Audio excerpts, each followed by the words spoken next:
আসসালামু আলাইকুম। এখন শুনবেন সংবাদ শিরোনাম। নির্বাচন পাতানো হলে অস্তিত্ব সংকটে পড়বে দেশ, বললেন জামায়াত নেতা ডক্টর তাহের। ভারতে না খেলার ব্যাপারে অনড় বাংলাদেশ, ক্রিকেটারদের নিরাপত্তাকে অগ্রাধিকার দেওয়ার তাগিদ উপদেষ্টার। আইসিসিকে ফের চিঠি দেবে বিসিবি। এলপি গ্যাস নিয়ে নৈরাজ্য চরমে, বিইআরসি মূল্য বেঁধে দিলেও দাম না কমায় ভোক্তাদের ক্ষোভ, নানা অজুহাত ব্যবসায়ীদের।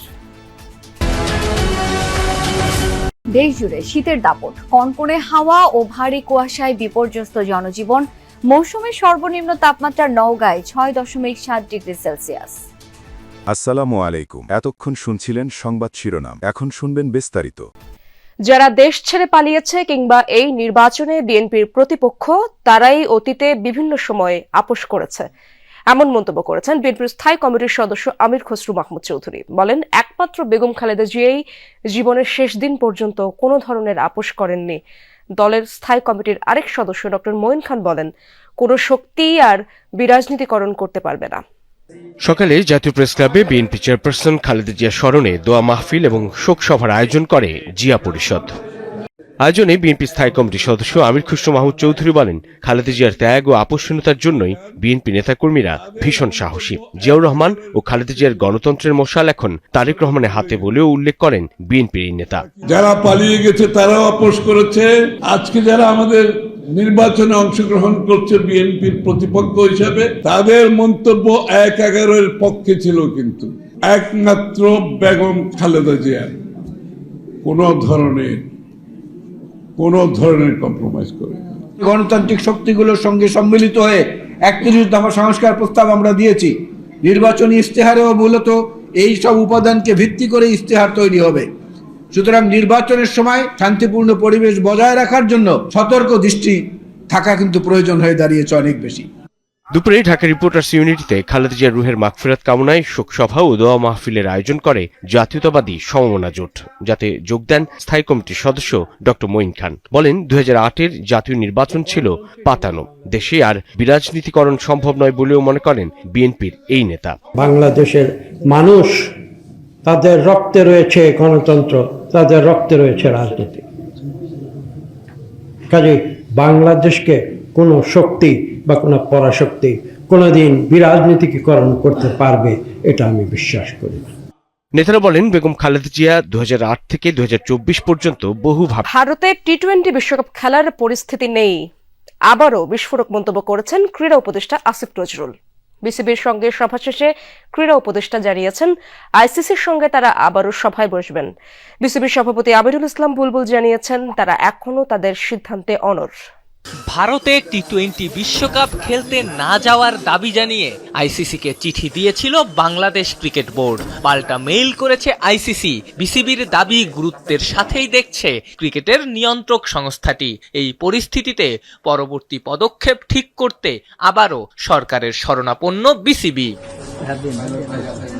বুধবার সচিবালয়ে ক্রীড়া উপদেষ্টা আসিফ নজরুলের সঙ্গে বৈঠক করেছেন বিসিবি কর্তারা।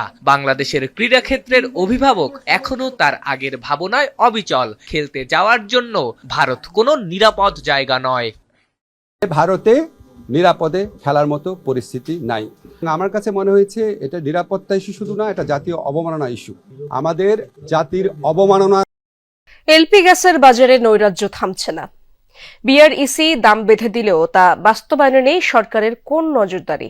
নানা অজুহাতে বাড়তি মূল্যেই এলপিজি বিক্রি করছে ব্যবসায়ীরা। নির্ধারিত দামে সিলিন্ডার গ্যাস বিক্রি না করে উল্টো কমিশন বৃদ্ধি সহ 6 দফা দাবিতে 24 ঘন্টার আলটিমেটাম দিয়েছে এলপিজি ব্যবসায়ীরা।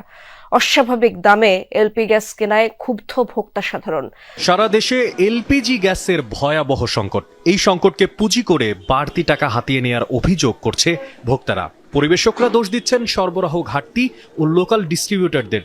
আর লোকাল ডিস্ট্রিবিউটররা বলছে সিন্ডিকেট ও মজুত করে দাম বাড়ানো হয়েছে গ্যাসের। এরই মধ্যে বুধবার জাতীয় প্রেস ক্লাবের সামনে 24 ঘন্টার আলটিমেটাম দিয়ে সংবাদ সম্মেলন করেছে এলপিজি গ্যাস ব্যবসায়ী সমিতি। হুমকি দিয়েছে গ্যাসের দাম পুনর্নির্ধারণ করা না হলে গ্যাস সরবরাহ বন্ধ করে দেওয়ার। মাঠ পর্যায়ে যমুনা টিম খুঁজে বের করেছে কিভাবে বাড়তি দামে বিক্রি হচ্ছে এলপিজি গ্যাস, এর পেছনের অসাধু ব্যবসায়ী কারা? এই যে এটা হলো আজকের বলতে এই মাসে 12 কেজি কত টাকা দিয়ে বিক্রি করেন? 12 কেজি 1300 টাকায় বিক্রি করতেছে। গভর্নমেন্ট বাইদা দিচ্ছে 1360 টাকায়। এই দেখেন, রাজধানীর এক পরিবেশকের গোডাউনে গেলে ব্যবসায়ী দাবি করেন কিছু লোকাল ডিস্ট্রিবিউটর অসাধুভাবে তাদের থেকে 12 লিটারের এলপিজি গ্যাস 1350 টাকায় কিনে ভোক্তার কাছে বিক্রি করছে 2000 টাকার ওপর, কিন্তু সরকার নির্ধারিত দাম তো 1307 টাকা। কিন্তু লোকাল ডিস্ট্রিবিউটররা বলছেন কোম্পানি থেকেই দাম বাড়ানো হয়েছে। এর সপক্ষে 1500 থেকে 1700 টাকা পর্যন্ত দরে সিলিন্ডার কেনার রসিদ দেখিয়েছেন কেউ কেউ। সারা দেশে তীব্র হচ্ছে শীত, কুয়াশা আর হিম বাতাসে স্থবির জনজীবন। আজ সর্বনিম্ন তাপমাত্রা রেকর্ড করা হয়েছে নওগাঁয় 6.7 ডিগ্রি সেলসিয়াস, যা এই মৌসুমে সর্বনিম্ন। বিভিন্ন অঞ্চলে ক্রমেই কমছে তাপমাত্রা। দেশের বেশিরভাগ জেলায় বয়ে যাচ্ছে মৃদু থেকে মাঝারি শৈত্যপ্রবাহ। আবহাওয়া অধিদপ্তর জানিয়েছে আগামী কয়েকদিন শৈত্যপ্রবাহ অব্যাহত থাকার সম্ভাবনা রয়েছে। সারা দেশে রাত ও দিনের তাপমাত্রা অপরিবর্তিত থাকতে পারে। বেলা বৃদ্ধির সাথে সাথে কোথাও কোথাও সূর্য উঁকি দিলেও উত্তাপ মিলছে না। ভোগান্তি বেড়েছে ছিন্নমূল ও খেটে খাওয়া মানুষের। দরিদ্র মানুষের মাঝে শীতবস্ত্র বিতরণ হলেও তা প্রয়োজনের তুলনায় অপ্রতুল। শীতের সাথে পাল্লা দিয়ে বাড়ছে ঠান্ডাজনিত রোগ ব্যাধিও। প্রতিদিনই নতুন নতুন রোগী ভর্তি হচ্ছে হাসপাতালগুলোতে। আজকে ঠান্ডাটা আগের দিনের তুলনায় অনেক বেশি, তারপরেও কর্মস্থলে যেতে হবে তাই বেরোচ্ছে। ঠান্ডাতে গাড়ি চালাতে কষ্ট, হাত টাত পড়ে আছে, যাত্রী কম, অনেক ঠান্ডা আজকে, হাত পাওয়া বসা হয়ে যাচ্ছে। এবার যুক্তরাষ্ট্রের ভিসা বন্ড তালিকায় উঠে এলো বাংলাদেশের নাম। এখন থেকে মার্কিন মুলুকে প্রবেশ করতে হলে জামানত হিসেবে গুনতে হবে প্রায় 18.5 লাখ টাকা পর্যন্ত। B1 কিংবা B2 ভিসার ক্ষেত্রে এই নতুন পরিবর্তন এনেছে ডোনাল্ড ট্রাম্প প্রশাসন। মঙ্গলবার দেশটির পররাষ্ট্র দপ্তরের ওয়েবসাইটে জানানো হয়, নতুনভাবে বাংলাদেশ সহ আরও 25টি দেশের নাগরিকদের জন্য প্রযোজ্য হবে এই নীতি, যা কার্যকর হবে আগামী 21 জানুয়ারি থেকে। উন্নত জীবনের আশায় বিশ্বের বিভিন্ন প্রান্তের অভিবাসন প্রার্থীদের সবচেয়ে কাঙ্ক্ষিত গন্তব্য যুক্তরাষ্ট্র। তবে স্বপ্নের দেশে যাওয়ার আকাঙ্ক্ষা পূরণের পথ যেন দিন দিন আরও কঠিন করে তুলছে ট্রাম্প প্রশাসন।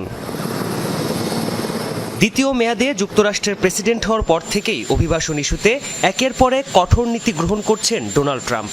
দেশের অভ্যন্তরে অবৈধ অভিবাসী বিরোধী অভিযান তো চলছেই, পাশাপাশি দক্ষিণ এশিয়া, আফ্রিকা আর লাতিন আমেরিকা